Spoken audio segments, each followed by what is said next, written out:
اب میں آگے بلانے جا رہی ہوں عاصم اکبر کو. عاصم اکبر, آپ کا بھی ٹاپک یہی ہے, ہم نے گلشن کے تحفظ کی قسم کھائی ہے.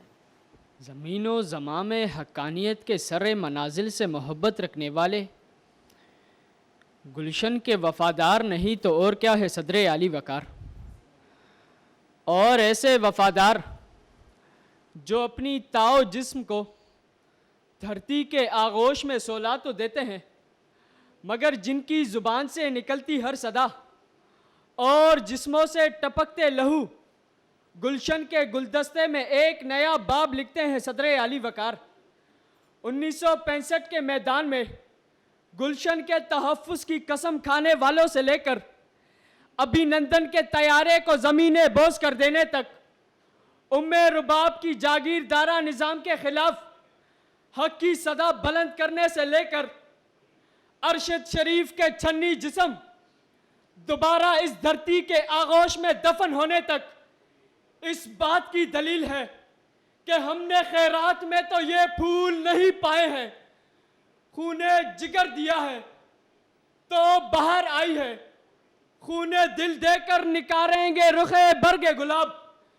ہم نے گلشن کے تحفظ کی قسم کھائی ہے, ہم نے گلشن کے تحفظ کی قسم کھائی ہے.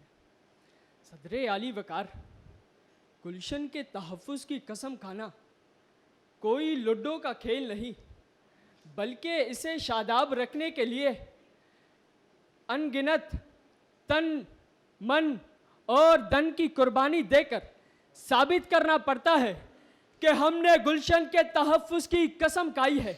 ذی وقار, پھر دیکھیے گلشن کے تحفظ کی قسم کھانے والے عبدالستار عیدی کو, جو بے سہاراؤں کا سہارا, انسانیت کا مسیحا بن کر لوگوں کی خدمت میں اپنی زندگی بسر کرتا ہے. ذی وقار, پھر دیکھیے گلشن کے تحفظ کی قسم کھانے والے ظفر عباس کو, جو سڑکوں پر دسترخوان لگا کر انسانیت کا پیٹ پالتے ہیں. اور ذی وقار, جب کسی نے کوئی غلط نگاہ ہمارے طرف کرنے کی کوشش کی تو ہم نے ان کے آنکھوں میں آنکھیں ڈال کر ان کو یہ بتا دیا کہ اے وطن مجھ سے لے لے تو جو لینا چاہے, یہ تیشا یہ بازو تو جو لینا چاہے, یہ سر ہے یہ دڑ ہے تو جو لینا چاہے, فقط اس کے بدلے میں خود کو بچا لے. وطن اپنے باہر فصیلے بنا لے, فصیلوں کی بنیاد مجھ پہ اٹھا لے. میں تجھ کو سجاتے ہوئے جان دے دوں, میں تجھ کو بچاتے ہوئے جان دے دوں. بہت بہت شکریہ. میں تجھ کو بچاتے ہوئے جان دوں. آپ سب کی سماعت. مطلب ضروری تھا نا آخر والا بھی بولنا. کہہ رہی ہوں بہت بہت شکریہ, لیکن پورا ان کو ختم کر کے جانا ہے. آلریڈی 10 سیکنڈ میں نے اوپر دیے تھے آپ کو پتا ہے.